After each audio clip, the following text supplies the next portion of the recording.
வாங்க இன்னைக்கு அக்ஷய் வீட்டு சமையல்ல நான்வெஜ் ரெசிபி தாங்க பார்க்க போறோம். நான்வெஜ் ரெசிபில சிக்கன் பிரியாணி இப்போ எப்படி செய்யறதுன்னு பார்க்கலாம். எங்க வீட்ல நான் எப்படி செய்வேனோ அந்த மெத்தட்ல தான் இன்னைக்கு நான் சிக்கன் பிரியாணி ஷேர் பண்ண போறேன். அப்படியே கூட பாத்தீங்கன்னா சிக்கன் வந்துட்டு பையன் வந்துட்டு சிக்கன் லெக் பீஸும் கேட்டான்.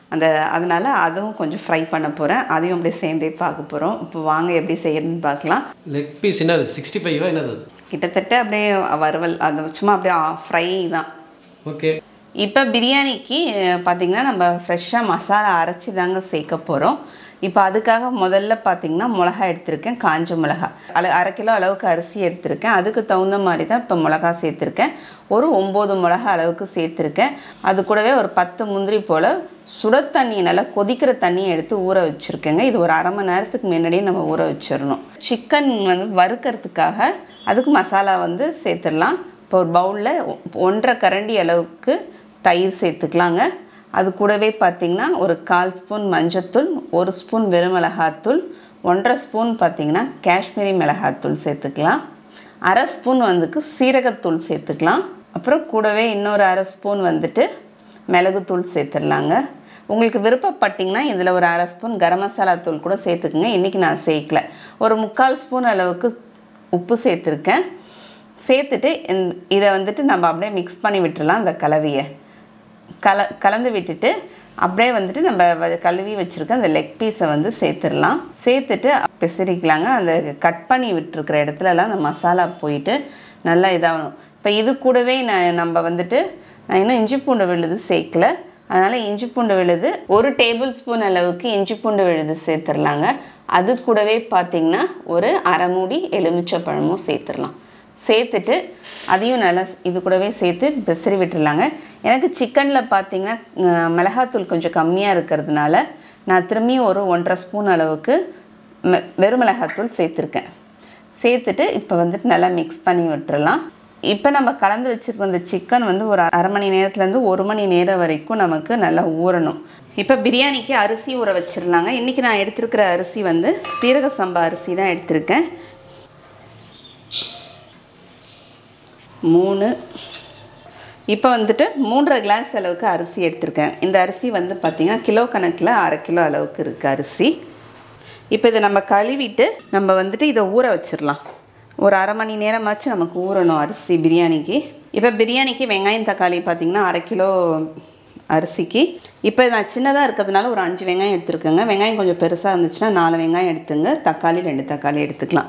இப்போ இதை கட் பண்ணி எடுத்துகிட்டு வந்துடுறேன். இப்போ பிரியாணிக்கு வெங்காயம் தக்காளிலாம் கட் பண்ணி எடுத்து வச்சுட்டோங்க. இப்போ ஸ்டவ்வில் வந்துட்டு பிரியாணி தாளிக்கிறதுக்கு பாத்திரம் வச்சுருக்கேன். இப்போ இதில் நம்ம எண்ணெய் சேர்த்துடலாம். பாத்திரம் புதுசாக இருக்குது. எண்ணெய் வந்து ஒரு 3 டேபிள் ஸ்பூன் அளவுக்கு நல்லா எண்ணெய் சேர்த்துருக்கேங்க. இது கூடவே ஒரு 2 ஸ்பூன் அளவுக்கு நெய். இப்போ என்ன பிரியாணிக்கு பாத்திரம் புதுசாக இருக்குதுன்னு கேட்டார். பிரியாணி பாத்திரம் வந்து பார்த்திங்கன்னா இண்டஸ் வேல்யூவில் நான் வாங்கியிருந்தேன். இந்த பிரியாணி பாட்டு இது மேலே எனக்கு ரொம்ப நாளாக ஒரு கண்ணு இருந்துச்சு. சரி இது ஒரு வாங்கிடணும்னு சொல்லிட்டு வாங்கினேன். எத்தனை பிரியாணி பார்த்தா வாங்க குழந்தை? அது எப்பயுமே நமக்கு ஒரு புதுசாக ஒன்று பார்த்தா அது நல்லா அழகாக இருந்துச்சுன்னா வாங்கிடணும்னு தோணும். அதை மாதிரி தாங்க இது வாங்கியிருந்தது. நீங்கள் இதை வாங்கினேன்னு விருப்பப்பட்டிங்கன்னா ஸ்க்ரீனில் தெரிகிற ஆனந்தின்ற கூப்பன் கூட யூஸ் பண்ணி வாங்கினீங்கன்னா உங்களுக்கு 12% வரைக்கும் டிஸ்கவுண்ட் கிடைக்குங்க. இப்போ வாங்க பிரியாணி தாளிக்கலாம். இப்போ எண்ணெய் நல்லா காஞ்சிருச்சு. இப்போ நம்ம கட் பண்ணி வச்சுருக்கிற வெங்காயத்தை ஃபஸ்ட்டு சேர்த்துடலாம். இது கூடவே பார்த்திங்கன்னா இது வந்து ரம்ப இலைன்னு சொல்லிட்டு நான் மாடியில் வச்சுருக்கேன். இது நல்லா வாசனையாக இருக்கும். இது இல்லைன்னா நீங்கள் பிரியாணி இலை சேர்த்துக்குங்க. இப்போ அதையும் சேர்த்துட்டு வெங்காயத்தை நம்ம வதக்கி விட்டுக்கலாம். இந்த ஃப்ளேவர் பார்த்திங்கன்னா அந்த இலையில் இருக்கிற ஃப்ளேவர் அப்படியே அந்த எண்ணெயில் அதில் இறங்கும் பிரியாணியில். இப்போ இது கூடவே பார்த்திங்கன்னா ஒரு துண்டு இந்த சைஸில் பட்டை, ஒரு ஸ்டார் பூ சேர்த்துக்கிறேன். அப்புறம் ஒரு 2-3 ஏலக்காய், ஒரு 4-5 கிராம்பு. அந்த இலையில் நல்லா வாசனை இருக்கிறதுனால நான் மசாலா கொஞ்சம் கம்மியாக சேர்த்துருக்கேன். நீங்கள் சப்போஸ் அந்த இலை போடலைன்னா பிரியாணி இலை சேர்க்குறீங்கன்னா இன்னொரு ஸ்டார் பூ கூட கொஞ்சம் மசாலாவை கூட சேர்த்துக்குங்க பிரியாணிக்கு. இப்போ இன்னொரு அடுப்பில் பார்த்திங்கன்னா நான் சிக்கன் ஃப்ரை பண்ணுறதுக்காக பேன் எடுத்து வச்சுருக்கேங்க. இப்போ அது வச்சுட்டு சூடாகிறதுக்குள்ளே இந்த பக்கம் அப்படியே புதினா கொத்தமல்லிலாம் பொடிசாக கட் பண்ணி எடுத்துகிட்டு வந்துடலாம். அந்த பக்கம் வெங்காயமும் ஒரு பக்கம் வதங்கிட்டே இருக்குது நமக்கு பிரியாணிக்கு. இப்போ பேன் சூடாயிடுச்சு. நம்ம இதுலேருந்து எண்ணெய் சேர்த்துக்கலாங்க. ஒரு ஃப்ரை பண்ணுற அளவுக்கு தான் நம்ம எண்ணெய் சேர்த்துக்க போகிறோம். இப்போ இதுலேருந்து ஒரு லெக் பீஸ் அளவுக்கு எடுத்து சேர்த்துடலாம். ஃப்ளேம் வந்து ஒரு மீடியம் ஃப்ளேம் வச்சுட்டு நம்ம வறுத்துக்கலாங்க. இப்போ ஒரு சைடு ஓரளவுக்கு வெந்ததுக்கப்புறம் நம்ம அப்படியே திருப்பி போட்டுடலாம். திருப்பி போட்டுட்டு இப்போ இந்த மசாலா இருக்குது இல்லைங்களா, மசாலாவை அது மேலாப்புலையே ஊற்றி விட்டோம்னா அதனால உப்பு காரம்லாம் நல்லா இதாக இருக்கும். ஏன்னா எல்லாமே அதில் தான் இருக்கும் நமக்கு. இப்போ வெங்காயம் பிரியாணிக்கு இந்த அளவுக்கு நம்ம வதக்கிக்கணுங்க. இப்போ இது கூடவே நம்ம கட் பண்ணி வச்சுருக்கிற தக்காளி சேர்த்துடலாங்க. கூட காரத்துக்கு பச்சை மிளகாய் நான் ஒரு 3 பச்சை மிளகாய் எடுத்திருக்கேன். காரம் வந்து நம்மளுடைய விருப்பம்னு சொல்லியிருக்கேன். உங்களுக்கு கூட வேணும்னா கூட ஒரு 4-5 மிளகாய் கூட சேர்த்துக்குங்க. இப்போ மூடி போட்டு மூடிட்டா தக்காளி கொஞ்சம் மசியற போல் வெந்துடும். அதுக்காக மூடி போட்டு மூடி வச்சுருக்கேன். இப்போ பிரியாணிக்கு வந்து பார்த்திங்கன்னா ஒரு 1/2 கிலோ அளவுக்கு சிக்கன் எடுத்து வச்சுருக்கேன். 1/2 கிலோ கொஞ்சம் கூடவே இருக்குது. இப்போ நம்ம இங்கே வந்துட்டு பிரியாணிக்காக மிளகாவும் முந்திரியும் நம்ம ஊற வச்சுருக்கோங்க. இப்போ இது வந்து ஒரு மிக்ஸி ஜாரில் சேர்த்துடலாம். காம்பை வந்து நம்ம எடுத்துகிட்டு அப்படியே சேர்த்துக்கலாம். இது கூட இஞ்சி பூண்டு நீங்கள் விழுது இல்லைன்னா இது கூட இஞ்சியும் பூண்டையும் சேர்த்துக்குங்க. என்கிட்ட இஞ்சி பூண்டு விழுது இருக்கிறதுனால இஞ்சி பூண்டு விழுதை இதிலே சேர்த்துட்றேன். பிரியாணிக்கானது ஒரு 2 டேபிள் ஸ்பூன் அளவுக்கு இஞ்சி பூண்டு விழுது சேர்த்துக்கிறேன். சிக்கன் பிரியாணிக்கு மசாலா வாங்கணும். இது 1 ஸ்பூன் அளவுக்கு சோம்பு சேர்த்துடலாங்க. கடையில் வாங்கின மசாலா சேர்க்க மாட்டிங்களா? சேர்க்க மாட்டேன். இப்போ இது கூட வந்து தயிர் சேர்த்துடலாம். இதெல்லாம் ஒரு 2 கரண்டிலேருந்து 2.5 கரண்டி அளவுக்கு தயிர் சேர்த்துக்கிறேங்க. நம்ம குவான்டிட்டி எந்த அளவுக்கு எடுக்கிறோமோ அதுக்கு தகுந்த மாதிரி தயிர் சேர்த்துக்கலாம். இதே மசாலாவை நீங்கள் மட்டன் பிரியாணிக்கும் இது பண்ணிக்கலாம். ஆனால் வந்து மட்டன் பிரியாணியில் நான் மஞ்சத்தூள் சேர்க்க மாட்டேன். சிக்கன் பிரியாணின்றதுனால கொஞ்சம் மஞ்சத்தூள் சேர்த்துக்கிறேன். ஒரு 1/4 ஸ்பூன் அளவுக்கு மஞ்சத்தூள் சேர்த்துக்கலாம். இந்த சைஸில் ஒரு துண்டு பட்டைங்க. இப்போ இது கூட ஒரு 3 சின்ன வெங்காயம். இப்போ இதை அரைச்சிட்டு வந்துடலாங்க. இதில் தண்ணி சேர்க்க வேண்டாம். ஏன்னா நமக்கு தயிர் சேர்த்துருக்கிறதுனால தண்ணியில் சேர்க்காமல் அரைச்சிக்கலாம். இப்போ மசாலாவை அரைச்சி எடுத்துகிட்டு வந்துட்டோங்க. இப்போ இங்கே சிக்கன் அதில் க்ளீன் பண்ணி தான் எடுத்து வச்சுருக்கேன். இப்போ இதில் சேர்த்துடலாம். இப்போ நம்ம அரைச்ச மசாலாவை இதில் சேர்த்துட்டோம். இதை அப்படியே நம்ம கலந்து வச்சிடலாம். இப்போ இதே மட்டன் பிரியாணியாக இருந்துச்சுன்னா நான் வந்துட்டு மட்டனில் இதை சேர்த்துட்டு குக்கரில் விசில் கொடுத்து வேக வச்சுருவோம் மட்டன்றதுனால. இப்போ சிக்கன்றதுனால இதை அப்படியே வந்துட்டு கலந்து வச்சிட போகிறேன். நீங்கள் மசாலா இதை மாதிரி அரைச்சி செஞ்சு பார்க்கலன்னா இந்த மாதிரி செஞ்சு பாருங்கள். பிரியாணி ரொம்பவே நல்லாயிருக்கும். நீ மட்டன் பிரியாணி நாளைக்கு ஒரு நாள் செஞ்சு காமிச்சிடானது. நாளைக்கா? இன்றைக்கி சிக்கன் பிரியாணி அப்புறம் நாளைக்கு மட்டன் பிரியாணின்னு சாப்பிடுவீங்களா? செஞ்சு காமிச்சா தான் எங்களுக்கு புரியும். இப்போ நம்ம அரிசியை வந்துட்டு பிரியாணிக்கு ஊற வச்சுருந்தோம். அதை தண்ணியெலாம் வடிகட்டி நல்லா ஸ்ட்ரெயினரில் போட்டு நல்லா தண்ணியை வடிகட்டி வச்சுக்கலாம். இங்கே அதை பக்கம் பார்த்திங்கன்னா தக்காளியும் வந்துட்டு நமக்கு நல்லா மசிய வெந்திருக்கு பாருங்கள். அதுக்கு தான் மூடி போட்டு மூடி நம்ம வச்சிட்டோம்னா லோ ஃப்ளேமில் கொஞ்சம் நேரம் நல்லா மசிய இந்த அளவுக்கு வெந்து வந்துடும் குழஞ்சா போல். இப்போ நம்ம ஃப்ரெஷ்ஷாக அரைச்ச மசாலாலாம் போட்டு கலந்து வச்சுருக்கிற இந்த சிக்கனை வந்துட்டு இப்போ சேர்த்துடலாம். நம்ம சேர்த்துட்டு அப்படியே கலந்து விட்டுக்கிட்டே இருக்கணும். இப்போ அந்த பக்கம் பார்த்திங்கன்னா அதுக்குள்ளே சிக்கனும் ஒரு பக்கம் நல்லா சூப்பராக கலர் பாருங்கள் நல்லா வெந்து வந்திருக்கு. இன்னும் கொஞ்சம் மேலே நம்ம அது மேலே ஊற்றிடலாம். இது வந்து நடுவில் இந்த வந்து நம்ம எடுத்து கலந்து விட்டுட்டே இருக்கணுங்க. கொஞ்சம் நமக்கு வேகிறதுக்கு டைம் எடுத்துக்கும் தான். ஏன்னா பிரியாணியை பொறுத்த வரைக்கும் நல்லா வந்துட்டு அந்த மசாலா வந்து எந்த அளவுக்கு சுருளை நம்ம வதக்கி எடுக்கிறோமோ அப்போ தான் பிரியாணியோட டேஸ்ட் வந்து நல்லாயிருக்கும். அதனால் கொஞ்சம் நல்லா வதங்கணும்.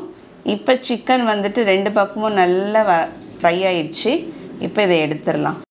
இப்போ அதுக்குள்ளே வந்துட்டு பிரியாணிக்கு தயிர் பச்சடிக்கு வெங்காயம், கேரட், வெள்ளரிக்காய்லாம் கட் பண்ணி எடுத்து வச்சுருக்கேன். இப்போ நம்ம மூடி போட்டு மூடி வச்சுருந்ததில் நான் நடுவில் எடுத்துகிட்டு கலந்து தாங்க விட்டுட்டு திரும்பி மூடி போட்டு மூடி வச்சுருக்கேன். இப்போ நம்ம மூடி வச்சதில் பாருங்கள் நமக்கு நல்லா எண்ணெய் பிரிஞ்சு வந்திருக்கு. நம்ம திரும்பி கலந்து விட்டுக்கணும். அப்பப்போ நடுவில் வந்து கலந்து விடணும். நல்லா லோ ஃப்ளேம் வச்சுருங்க. லோ ஃப்ளேம் வச்சிட்டிங்கன்னா நமக்கு சீக்கிரமாக நல்லா எண்ணெய் பிரிஞ்சு வரும். இப்போ நல்லா ஒரு கைப்பிடி அளவுக்கு பொடிசாக கட் பண்ண புதினாவும் ஒரு 1/2 கைப்பிடி அளவுக்கு பொடிசாக கட் பண்ண கொத்தமல்லி தழையும் சேர்த்துக்கலாம். சேர்த்துட்டு இப்போ அதோட மிக்ஸ் பண்ணி விட்டுறலாங்க. லேசாக எனக்கு இப்போ வந்துட்டு அந்த பக்கம் சிக்கனை பார்க்குறதுக்குள்ளே இங்கே வந்துட்டு லேசாக பிடிக்கிற மாதிரி ஆயிடுச்சு. அப்படி உங்களுக்கு அடி பிடிக்கிற மாதிரி இருந்துச்சுன்னா ஒரு டிப்ஸ் சொல்கிறேங்க. அப்படி சப்போஸ் உங்களுக்கு அடி பிடிக்கிற மாதிரி இருந்துச்சுன்னா ஸ்டவ்வை ஆஃப் பண்ணி விட்டுடுங்க. ஸ்டவ்வை ஆஃப் பண்ணி விட்டுட்டிங்கன்னா ஒரு 2 நிமிஷத்துலேயே பார்த்தீங்க அதுக்கப்புறம் கலந்திங்கன்னா அந்த அடி பிடிக்கிறது வந்து வந்துடும் உங்களுக்கு. அதனால் வந்துட்டு அடி பிடிச்சிச்சு நம்ம வந்துட்டு லோ ஃப்ளேம் வச்சுட்டு பண்ணோன்னா இன்னும் கொஞ்சம் அடி பிடிச்சிட்டே இருக்கும். ஆஃப் பண்ணிட்டிங்கன்னா அந்த சூடு குறைஞ்சிரும், நமக்கு சரியாயிடும். இப்போ நம்ம வந்து பிரியாணிக்கு தேவையான அளவுக்கு உப்பு சேர்த்துக்கலாங்க. நான் வந்துட்டு 1 டேபிள் ஸ்பூன்லேருந்து 1.25 டேபிள் ஸ்பூன் அளவுக்கு கொஞ்சம் உப்பு சேர்த்துருக்கேன். உப்பு வந்து ஒரு உப்புக்கும் கொஞ்சம் கரிப்புத்தன்மை வித்தியாசப்படும், அதனால் அதை டேஸ்ட் பார்த்து சேர்த்துக்குங்க.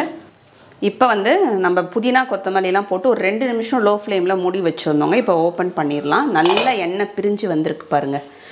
அங்கே ஸ்டார்டிங்கில் நம்ம எண்ணெய் ஊற்றணுமே, அதான் அது லோ ஃப்ளேமில் வைக்கும்போது தான் நமக்கு வந்து இந்த அளவுக்கு எண்ணெய் பிரிஞ்சு வரும். இப்படி பிரிஞ்சு வந்தால் தான் நமக்கு பிரியாணி வந்து பார்த்திங்கன்னா நல்லா டேஸ்ட் நல்லாயிருக்கும். சிக்கனில் வந்து அந்த காரசாரமாக நல்லா இறங்கி இருக்கும். பிரியாணியில் இருக்கிற சிக்கன் வந்து சப்புன்னு இல்லாமல் இருக்கும், அடியில் எதுவும் பிடிக்காமல் தான் இருக்குங்க. லேசாக அது முதல்ல நம்ம 10 நிமிஷம் லோ ஃப்ளேமில் வைக்கும்போது லேசாக இருந்துச்சு, அதை நம்ம எடுத்து விட்டுறணும். ரொம்பலாம் பிடிக்கல. இப்போ தண்ணி சேர்த்துடலாங்க. இப்போ நம்ம 3.5 கிளாஸ் வந்து அரிசி போட்டிருக்கேன் நான், 1/2 கிலோ. இப்போ தண்ணி சேர்த்துடலாங்க. 1. இப்போ வந்துட்டு இங்கே பார்த்திங்கன்னா நான் தேங்காய் பால் எடுத்து வச்சுருக்கேன். பிரியாணியில் எப்பயுமே தேங்காய் பால் ஊற்றி செய்யும்போது டேஸ்ட் ரொம்பவே நல்லாயிருக்குங்க. 2, 3 ஊற்றிருக்கோம். இப்போ ஒரு அரை தான் இங்கே தேங்காய் பால் இருக்குது. இப்போ இதில் வந்துட்டு நான் மிக்ஸி கழுவிட்டு அந்த நம்ம மசாலா அரைச்சோம் இல்லைங்களா, அந்த தண்ணியை வச்சுருந்தேன். 4 ஊற்றிருக்கோம். அப்புறம் வந்து ஒரு 1/2 கிளாஸ் 4.5 கிளாஸ் தண்ணி ஊற்றிருக்கேங்க. 3.5 கிளாஸ் அரிசிக்கு 4.5 கிளாஸ் அளவுக்கு தண்ணி ஊற்றிருக்கேங்க. 1க்கு 1.25. இப்போ இந்த பிரியாணியில் இருக்கிற அந்த சைடில் இருக்கிற அந்த மசாலாலாம் நம்ம வந்து எடுத்து விட்டுட்டு அப்படியே நமக்கு வந்து தண்ணி ஊற்றிட்டு தண்ணி நல்லா தளன்னு கொதிக்கணுங்க. கொதிக்கும் போது நம்ம யாரையாவது வந்துட்டு உப்பு, இப்போ எங்கள் வீட்டில் வந்துட்டு என் பையன் இல்லைன்னா எங்கள் வீட்டுக்கார் வந்து உப்பு டேஸ்ட் பார்ப்பாங்க. உப்பு நம்ம போட்ட உப்பு கரெக்டாக இருக்கா, அப்படி பார்த்தலைன்னா இந்த நேரத்தில் நம்ம உப்பு சேர்த்துக்கலாம். உப்பு டேஸ்ட்டு பார்க்கும்போது பார்த்திங்கன்னா நமக்கு நல்லா சுள்ளுன்னுட்டு லேசாக ஒரு உப்பு கருக்கல் இருக்கணும், காரமும் அப்படியே ஒரு லேசாக ஒரு தூக்கல் இருக்கணும். அப்படி தூக்கல் அப்படி ரெண்டுமே இருந்துச்சுன்னா தான் நமக்கு சாதம் வெந்து வரும்போது பார்த்திங்கன்னா பிரியாணியோட உப்பு காரம் வந்து நமக்கு டேஸ்ட் வந்து கரெக்டாக இருக்கும். வாயில் நல்லா சுள்ளுன்னு உரைக்கணும், காரமும் சரி உப்பும் சரி. அது ரெண்டுமே அப்படி இருந்தால் தான் நமக்கு பிரியாணியில் உப்பு காரம் வந்து டேஸ்ட்டு கரெக்டாக இருக்குதுன்னு அர்த்தம். இப்போ இங்கே தண்ணி நல்லா கொதிச்சிட்ருக்கு. இப்போ வந்து உப்பு டேஸ்ட்டுக்கு கொடுத்துடலாம். நீங்களே டேஸ்ட் பார்த்துருவீங்களா? செலவாகும் பரவாயில்லைங்களா? எதுக்கு, உங்களுக்கு நான் செஞ்சு கொடுக்குறேன், பார்த்து சுடப்போகுது. இப்போ உப்பு டேஸ்ட்டு பார்த்துட்டாங்க. உப்பு வந்து கரெக்டாக இருக்குது, லேசாக ஒரு கரிப்பு தன்மை இருக்குதுன்னு சொல்லிட்டாங்க. நான் உப்புலாம் போடலங்க, நம்ம போட்ட உப்பே கரெக்டாக இருக்குது. நம்ம வந்துட்டு ஒரு டேபிள் ஸ்பூனில் கணக்கு வச்சுக்கிட்டோம்னா அது நமக்கு சரியாக இருக்கும் அளவு. நல்லா தண்ணி வடிகட்டி நல்லா ஒட்ட வச்சுருக்கேன். இந்த அரிசியை நம்ம இதில் போட்டுடலாம். போட்டுட்டு அப்படியே கலந்து விட்டுருங்க. கலந்து விட்டுட்டு இப்போ மூடிட்டு லோ ஃப்ளேமில் ஒரு 5 நிமிஷம் வச்சுட்டு அதுக்கப்புறம் திரும்பியும் ஓப்பன் பண்ணி அதை நல்லா ஒரு கலந்து விட்டுருங்க. ஒரே ஒரு சஜஷன் மட்டும் சொல்லிடுறேங்க, இந்த லிட்டு போட்டு மூடுறதோட நமக்கு வந்து ஒரு தட்டு போட்டு மூடி அதுக்கு மேலே தண்ணி நல்லா ஒரு வெயிட் வச்சுட்டிங்கன்னா பிரியாணி இன்னும் நல்லாயிருக்கும். இது நமக்கு சர்வ் பண்ணும்போது அப்படியே 1 பார்ட் டேபிள் மேலே வைக்கிறதுக்கு இந்த மூடி யூஸ் பண்ணிக்கலாம். நான் யூஸ் பண்ணதில் இதை உங்களுக்கு சொல்லிடுறேன் நான். இப்போ வந்துட்டு 10 நிமிஷம் வந்துட்டு நம்ம வந்துட்டு நல்லா லோ ஃப்ளேமில் வச்சிடணுங்க. லோ ஃப்ளேமில் வச்சுட்டு ஆஃப் பண்ணிடணும். ஆஃப் பண்ணிவிட்டு அதுக்கப்புறம் நம்ம திறக்க வேணாம். ஒரு 5 நிமிஷம், அட்லீஸ்ட் ஒரு 10 நிமிஷம் இருக்கலாம். அப்படியும் முடியலன்னா ஒரு 5 நிமிஷம் கழித்து நம்ம ஓப்பன் பண்ணிக்கலாம் பிரியாணியை. இப்போ பிரியாணி ரெடி ஆகிடுச்சு நமக்கு. பிரியாணி மேலே நல்லா பொடிசாக கட் பண்ண கொத்தமல்லி தழை தூவிட்டு இப்போ பிரியாணி அப்படியே சைட்லேருந்து எடுத்து விட்டுருலாங்க. பிரியாணி பாருங்கள் நல்லா பொலன்னு சூப்பராக வந்திருக்கு. டேஸ்ட்டும் ரொம்பவே சூப்பராக இருக்கும். நீங்களும் நம்ம செஞ்சு பார்த்துட்டு எப்படின்னு கமெண்ட்டில் சொல்லுங்கள். அடுத்த வீடியோவில் பார்க்கலாம். தேங்க்யூ.